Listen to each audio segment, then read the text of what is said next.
Hey everybody, it's time for another Rahdo Rules Run Through with Ryan, and today we've got Trinity of Rain. Ryan, once more unto the breach. Thanks, Rahdo. This war can be won. We just need to collect some more frogs. Hi, it's Ryan from Knights Around the Table, and this is a prototype copy of Trinity of Rain. Here's how to play. You and your friends have just discovered the continent of Cairnhold and are competing with each other to assert your dominance. You'll raise up armies and construct buildings in order to gain control of Cairnhold's different provinces and territories, while your magical druids collect ingredients to craft spells that will give you a competitive edge. The game is so named because there are 3 different ways to win. You can achieve a military victory by building towns or castles on a certain number of territories. You'll get a wealth victory by building the ritzy Hall of Ancestors in your capital city. And you'll get a religious victory by having one of your druids prepare and drink the fabled Potion of Tyrannus. The game can also end if one player wipes another player completely off the map. If nobody has achieved a victory by the end of 9 rounds, the various buildings and potions you own get you a certain number of points, and the player with the most points wins the game. Welcome to Cairnhold.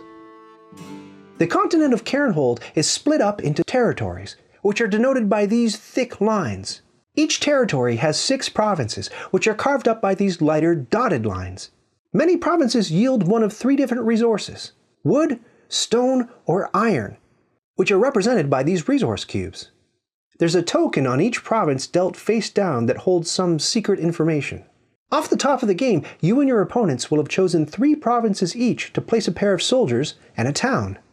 One of your starting towns gets a wall around it, which will help you defend it during combat. You also got to place one of your druids in one of the provinces you control. You're said to control a province if you have 1 or more active upright soldiers there. Notice that the soldiers are painted in each of the player's colors, but the buildings all look the same, as if they don't really belong to anybody. That's because they only belong to you if you have 1 or more active upright soldiers in that province. If you move your soldiers out of there, it's not your building anymore, and you can't do any further construction in that province. If another player moves 1 or more soldiers into that province, the building belongs to that player now. A round is split into a few different steps. Collect income, do druid stuff, spend your money, place the new stuff you bought, move your units, and if you get up in somebody else's business, fight. Let me walk you through each one of these steps. Collect income. First, you advance the round marker. The first 2 rounds are colored green because those are peaceful rounds. Nobody's allowed to attack anybody else, so you get a little bit of time to build stuff and shore up your defenses. If you want to expand and dominate Cairnhold, you're going to need some money and resources. You kick off the game with $4, but that's chump change. Almost every construction project you undertake will net you some tax revenue at the beginning of the round. Your player board lists all the different things you can build later in the round. The top line is what the thing costs, and beneath the picture you can see what it gets you. So each of your 3 towns nets you 1 coin during the income step. Later, as you build more elaborate structures, you'll potentially earn more tax revenue, and even special abilities.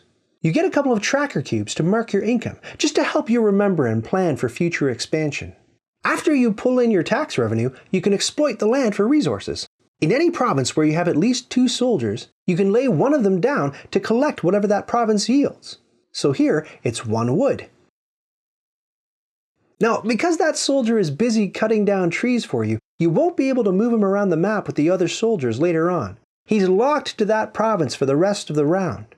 And if your other soldiers leave that province, you don't control it anymore, because that woodcutting soldier isn't able to defend it. That means that if enemy soldiers saunter in, they'll catch your resource-gathering soldier with his pants down and boot him off the map, claiming control of that province, and any building that might be on it. That's why if you only have 1 soldier on a province, you can't lay him down to collect a resource. That soldier needs to stay active so that you maintain control. Druid actions. You and your opponents each get to control a powerful druid who can contribute in each of the 3 different victory paths: religious, military, and wealth. You'll be able to train up more druids in later rounds. Later, when the soldiers start moving around the map, they'll be flipping over these tokens in each new province they discover. The tokens will sometimes reveal that that province has one of 5 different potion ingredients to collect: frogs, saltpeter, light mistletoe, blood crystals, and power mushrooms. Your druids can collect these ingredients and use them to craft potions, which give you special powers. There are 2 different schools of magic in the game: the Isis branch and the Tutatis branch. At the beginning of the game, your druid will only be able to craft one of the 4 low-level potions. But if you craft both of the bottom-rung potions from a particular branch, say the first 2 Isis potions, you'll be able to craft the next potion up the chain. And if you craft the 2 low-level Tutatis potions, you'll be able to work on this higher-level potion. If you've successfully crafted both of these potions, you can begin work on the Tyrannus potion, which, if you brew it and then drink it in a later round, lets you invoke Godfather Tyrannus and win the game by religious victory. So, when it's your turn to take druid actions, each one of your druids can either double your income in a province, collect ingredients, prepare a potion, or drink part of a potion that you've already prepared. Whenever you take one of those first 3 actions, you can move your druid onto a province you control. Druids don't have to travel to adjacent provinces. They can just teleport around the map anywhere they like, as long as they end up in a province you control with 1 or more soldiers. So, you can bounce your druid over to this province and double its income. That means you get another 3 coins from your metropolis in this province, in addition to the 3 coins you collected from it at tax time. To collect ingredients, move one of your druids to a province you control and take any ingredients you see listed on that province's token. To prepare a potion with the ingredients you've collected, you have to have one of your druids in a province you control that has a holy site on it. If you're preparing an Isis potion, your druid needs to be in a province with a holy site of Isis icon, or a holy site of Tutatis icon if you're preparing a potion from that branch. To prepare a potion, cash in the required ingredients, take the corresponding potion tile from the supply, and put it beneath your player board. The potion tiles have an active side and an inactive side. Flip your new potion to its inactive side. It won't be ready to drink until the next round. Later in the game, let's say you've crafted a few different potions. As an action, you can assign one of your druids to drink one of your potions and gain its benefit. The potion will refresh in the next round. You can only build 1 type of each potion. I'll go over what each of the potions does later on, but if you manage to craft the highest tier potion and drink it in a later round, you'll invoke Godfather Tyrannus and win the game. Movement. The next step is to spend your money and resources buying new units and buildings. But I'm going to skip over that step because the decisions you make here really depend on what you want to do in the next step, and we need to look at your options before you can shop smart. So let's loop back around to the buying step in a second and talk about what happens immediately after. Once you place your new units and buildings, you get to move your units around the map to conquer more provinces and scrap with your opponents. Each player gets 2 chances to move units, beginning with the starting player and going clockwise. On your turn, you can either move units or pass. If you decide to move, you pick a province and then move any number of soldiers, catapults, and/or druids from one province into an adjacent province, as long as there's a gate connecting the 2 provinces. This is what the different gates look like. So you could move from here to here, but you couldn't move from here to here because, well, there's no gate. Different types of water and land don't impede your movement. Your units can travel across rivers and seas and mountains as long as there's a gate connecting the 2 provinces. If your units reach a province with an undiscovered token, you flip it over. Your catapults and druids need constant protection from your soldiers. If you move all of your soldiers out of a province with a druid in it, that druid gets bounced off the map. Same deal with your catapults. Like we saw before, if you move your soldiers out of a province with buildings in it, you don't control that province anymore, and those aren't your buildings. Likewise, if you move into a province with an abandoned building in it, well, that's your building now, and you control the province. After everyone has had an opportunity to move units into an adjacent province, or pass, you do 1 more round and everyone gets a second opportunity to move. And then the round ends and you loop back to the beginning of the next round, where you replenish any potions you drank and stand your resource gathering soldiers back up. But if anyone uses a movement turn to march their units into a province with enemy units in it, well, that starts a fight. Here's how that goes. Combat. A fight starts immediately when you move units into a province controlled by the enemy. This player is the attacker, and this player is the defender. Before the fight begins, the defender has two options: retreat or reinforce. Retreating means that the defender pulls back some or all of his or her units into an adjacent territory that he or she controls. If, instead, the defender chooses to stick it out and fight, the defender can move any number of soldiers from an adjacent province with a gate connection into the province where the fight is taking place. Note, that's soldiers only. The defender can't shore up the battlefield with druids or catapults. Now, when you fight, the attacker rolls red dice with black numbers, and the defender rolls green dice with black numbers.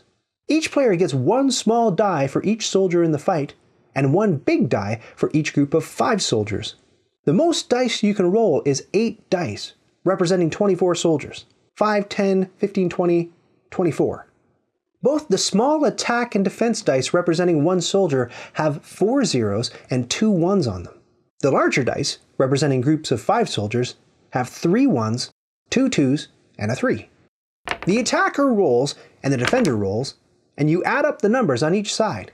The number you roll represents the number of soldiers your opponent loses.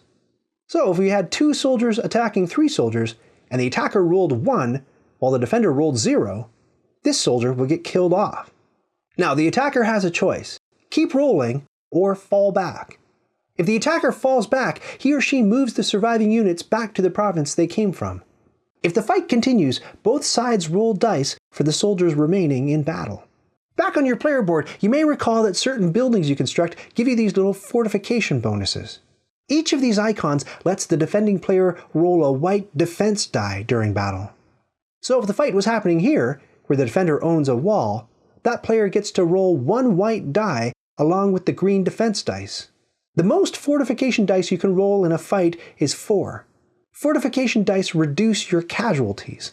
So if the attacking player rolled to murder 2 of your soldiers, but you rolled a -1 on your defense die, you only lose 1 soldier. The numbers on the defense dice are -1, 2 -2s, 2 -3s, and a -4. Druids and catapults make battles a little more interesting. You get to roll an extra special attack or defense die for every druid you have in the fight. The druid dice have white numbers on them, and the numbers are stronger than the standard small dice. They have a 0, a 1, 2 twos, a 3, and a 4 on them. And catapults break down defenses. Each catapult in the fight reduces the number of defense dice the defender gets to roll by 1. So here, this province is being attacked. The attacker rolls 4 small dice for these soldiers, and the defender rolls 2 small dice for these soldiers. A castle gets the defender 2 defense points, which lets the defender roll 2 fortification dice. But this catapult knocks one of those fortification dice away, so these are the dice the defender gets to roll. If the fight progresses to the point where one player's soldiers are knocked out, but there are still druids or catapults there, those non-soldier units get destroyed too. If both players lose all their soldiers on the same roll, then whichever player would have lost the fewest number of soldiers gets to control that province with 1 remaining soldier. So let's say it's a 2-on-1 with a druid in the defending province. The attacker rolls 2, which knocks out the defender's last remaining soldier. But the defender rolls a 4, which knocks out all of the attacking soldiers. The remainder on this side is 1, while the remainder over here is 2. So the defender gets to control the territory with 1 resurrected soldier. If it's a tie where both players get knocked out, and they both would have lost the same number of soldiers in the overage, then both sides hang on to 1 soldier, and the attacker is forced to retreat. Buying and placing. Let's loop back to what's maybe the crux of the entire game: buying new stuff, and deciding where to place it before the phase where everyone moves their units around. You do all of your shopping behind the secrecy of a player screen. You keep your money and resources down here in your treasure chest. Remember, all the costs are up here above each picture, while all the benefits are down below. So a town costs 2 coins, and you can only build it on a province you control. It's worth 1 coin in tax revenue every round. A metropolis costs $4 and caps off a town, but you can only build it on a province with one of these sunshine icons on it. A metropolis earns you $3 in income every round. You can pay $4 and a stone to wall off a town or a metropolis, which adds 1 fortification point to the province and lets you roll a fortification die if you get attacked there. A castle costs 4 coins and 2 stone, but you can't build it on a province where there's already a building. It has to be the only thing there. Likewise, you can't build a town in a province with a castle. The castle gets you 1 coin in tax income and 2 fortification points. Once you have this whole setup, a town that you've upgraded to a metropolis with a wall around it, you can pay 2 coins to convert that whole thing into your capital city. Each player can only have 1 capital for the whole game. If a province with a capital in it gets captured by the enemy, the capital gets busted back down to a metropolis, this time without the wall. Your capital gets you $3 in tax income and 1 fortification point. But even better, it unlocks a number of expansion slots where you can build add-ons that get you extra abilities. You can't build anything in your capital until the next round, and the special abilities of the add-ons you build don't kick in until the end of the round in which you build them. But here are your options. This spot holds your seat of government. There are 3 different things you can build there. These 2 spots let you build 2 of 6 possible extensions. These 3 slots let you build defending towers. And this spot lets you build the Ancestral Hall, which lets you win the game with a wealth victory. The 3 seats of government you can install are the Palace for 4 coins and an iron, the Guild Hall for 6 coins and a stone, or the Union Hall for 4 coins. The Palace gets you an additional combat die for every druid you have in battle. The Guild Hall adds 1 fortification point to all your walls and castles, including the implied wall around your capital. And the Union Hall gets you a potion ingredient of your choice, once per round. These 2 extension slots let you build these extensions, but you can't build 2 of the same extension in your capital. Here's what they do. For $16, a wood and 2 iron, the barracks cuts the cost of your new soldiers in half. Pay $8 and a wood to build the market hall, which sweetens your income from your castles and metropolises by 1 coin each. $4 gets you the Guild of Druids, which lets you take 2 extra actions with one of your druids every round. Building the War Academy will run you $8 and an iron. It doubles the effect of your catapults and lets you loot 1 coin from the supply for every enemy soldier you kill. 6 buckaroos and a stone buys you the School of Stone Masonry, which cuts the cost of walls in half and lets you build castles in barren provinces. Some of the tokens you flip over in different provinces have this dead tree on them, which means you can't build anything there. But the School of Stone Masonry breaks that rule by letting you construct castles on them, but not anything else. And the Order of the Gods comes in at $6 and a stone. It immediately gets you a free druid, whereas all the other capital extensions don't activate until the end of the round. Your max druid count is 3, when ordinarily you're only allowed to have 2 druids. Each defending tower you build for 6 coins and a stone earns your capital an extra fortification point. And finally, the game-ending Ancestral Hall has to be built in 2 separate expensive pieces. The bottom of the tower costs 10 coins and 4 stone. It lets you sell your resources to the bank for 3 coins apiece. The top of the hall will run you another $8 and 4 wood.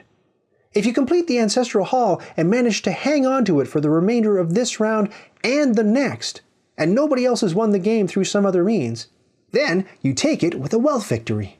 That means that the latest you can complete the Ancestral Hall is round 8, because if you finish it in round 9, you won't have a full round to brag about how expensive it was in order to win the game. The buildings and extensions are meant to be limited and are available on a first-come, first-served basis. Apart from the buildings, you can also buy soldiers for $2 each, catapults for $6 and an iron, and an extra druid for $6. Remember, you max out at 2 druids unless you own the Guild of Druids. So behind the secrecy of your player screen, you spend money from your treasure chest into your expenses column and pile up the things you're buying in the acquisitions column. Everyone can go shopping simultaneously. When all players are ready, you remove your screens and check each other's math. If everything is in order, everyone places their buildings on the map simultaneously. Then, in player order, everyone has 2 shots at placing any soldiers they purchased. In the first pass, you have to place at least half of your new soldiers, but you may want to hold back a few until the second pass, just to see what everyone else is up to. You can only place soldiers on provinces you control that have buildings in them, so you won't be able to bolster this little recon mission in the middle of the map. After the first batch of soldiers gets placed, everyone places their remaining soldiers in turn order. And then again in turn order, everyone places their new druids and catapults. Just like the soldiers, druids and catapults can only go in provinces you control that have buildings in them. Any 5 of your soldiers in the same province can unite to form a single unit. And at any time, you can bust up a unit back into its single soldier components within the same province. Once all the new stuff is on the map, you go back to the movement step that I described earlier. Incidentally, if you don't like the buildings on a province you control, you can just get rid of them, including your capital city. But you're not allowed to demolish the extensions on your capital. If you want them gone, you have to let an enemy player do that for you. Potions. Now that you have a sense of most of the game, let's talk about what those potions can do for you. At the holy site of Isis, you can spend saltpeter and mistletoe to brew a border hopper potion, which gets you a free movement, allowing you to move a selection of units from one province to an adjacent province, even if there's no gate between them. The steel ingredients potion does what it says on the tin. Spend a frog and a power mushroom to make it, and then drink it in a later round to take a random ingredient from another player. Once you've made those 2 potions, you can spend a mistletoe and a blood crystal as a druid action to brew an earthquake potion, which, when drunk, lets you destroy an enemy building in a province adjacent to the druid who drank the potion, even if there's no gate along the border. You can't earthquake a province that has 5 or more fortification points, though. If you earthquake someone's capital, you destroy 1 extension per earthquake. Earthquake a capital that has no extensions, and it gets busted down to a walled metropolis. Earthquake one of those, and you get to wreck either the wall or the metropolis expansion, turning the piece into a walled town. Earthquake that to get a town, and earthquake a town to get rubble. At any holy site of Tutatis, you can spend a druid action to cash in some saltpeter and a frog to brew a poisoning potion, which lets you kill up to 3 soldiers in a province adjacent to your druid who's doing the poisoning. You can spend a mushroom and a crystal to brew the invulnerability potion, which lets you declare one of your provinces immune from attack, including from druid attacks like earthquake and poisoning. You just can't declare immunity for the province with your capital in it. With those 2 potions created, you can spend a mistletoe and a crystal at any holy site of Tutatis to brew the convert potion, which turns all of the enemy units in a province adjacent to your druid who drank the potion, ignoring gates, into your own units. Convert doesn't work on capitals, or on provinces with 6 or more soldiers, or on provinces with 1 or more druids. And for the big show, if you've brewed both the earthquake and the convert potions, you can spend 1 of each ingredient as a druid to brew the fabled Tyrannus potion, as long as you move your druid from his current province to a province you control with one of the 2 holy sites on it. In a later round, if one of your druids drinks that potion, you invoke Godfather Tyrannus and win the game with a religious victory. Each potion can be quaffed once per round, and your potions refresh at the beginning of every round. Trade and territory bonuses.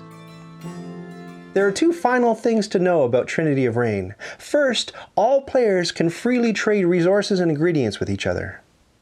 You can also sell any resource, wood, iron, or stone, to the bank for 1 coin. Or buy any of the 3 resources for 6 coins. And if you manage to control whole swaths of land in Cairnhold, you stand to gain some territory bonuses. Each territory has 6 provinces. If you control all 6 provinces in a territory, you unlock a level 1 territory bonus, which earns you an additional 4 coins per round during the income phase. After that, every time you control a province with a town or castle in it in an additional territory, you go up 1 level on this territory bonus track. So if you held these 6 provinces, you'd be at level 1. As soon as you control this province in a second territory, you'd be at level 2. Take over this one, and you're still at level 2 because that's not a new territory. But if you grabbed this province in a different territory, you'd get to level 3, and so on. Each new level gets you more and more extra income, and if you make it to level 4, you also get 1 extra movement phase to shuffle your units around the map. Endgame. The game can end in 3 different ways, with 2 additional endings depending on how things go. If one of your druids drinks the potion of Tyrannus, that's an immediate religious victory. If you build the top of the ancestral hall and hang onto it for another full round, you win by wealth. And if you control an entire territory, along with 6, 8, or 9 additional provinces with a town or a castle in them for a 2, 3, or 4 player game, you win with a military victory. If you manage to wipe another player completely off the map, or you reach the end of the 9th round and nobody's won yet, the game ends and you count up the scores. You get 1 point for each town, druid, group of 5 soldiers, and first tier potion you've managed to brew. You get 2 points for each metropolis, province you control, capital extension, territory bonus, and 2nd or 3rd tier potion you've brewed. Whoever has the most points wins. You can also play Trinity of Rain in teams. The only changes in a team game are that friendly soldiers are able to enter each other's provinces without triggering a fight, and during a fight, allied units can share dice and split their losses however the teammates see fit. If one team member meets one victory condition, both teammates share in the victory. Setup. To set up the game, lay the board on the table and randomly populate each province with a face-down token. If you're playing a 2-player game, remove all 6 of the tokens with this icon on them ahead of time, and choose one territory to be completely empty of tokens. This territory becomes a dead zone that you can't move through or control. Take your player board, 2 tracking cubes to remind you of your income, and 4 coins. Pile up your unemployed units nearby and make sure you can reach the different buildings on offer. Hide your player board with a privacy screen. Keep the resource cubes, ingredients, potions, money, and combat dice handy. The hairiest player goes first. Yes, really. That player gets the start player token and places 2 soldiers in a town for free on any province on the map, and flips the token. If the province is barren, you have to remove the town and take 4 coins in lieu. Remember that provinces with sunshines on them are the only provinces where you can build metropolises, and, ultimately, your capital city. Then each player going clockwise follows suit, placing 2 soldiers in a town. Then in reverse turn order, the last player places a 2nd pair of soldiers in a town anywhere on the map. They don't have to be adjacent to that first placement. Once you get back to the first player, you do it 1 more time in turn order, and then you get a free wall around one of your towns. Then you place your druid on one of the provinces you control. So at the end of this setup, everyone will have placed 6 soldiers, a druid, a wall, and up to 3 towns, depending on how many barren provinces they discover. Put the round token on the first of the 2 initial peaceful rounds, and kick off the first income phase, beginning with the starting player. And now, you're ready to play Trinity of Rain. Thanks, Ryan. I think we've got it. And if you folks would like to learn a little bit more about this game, you can follow the links that are on the screen right now or down in the show notes in 5, 4, 3, 2, 1.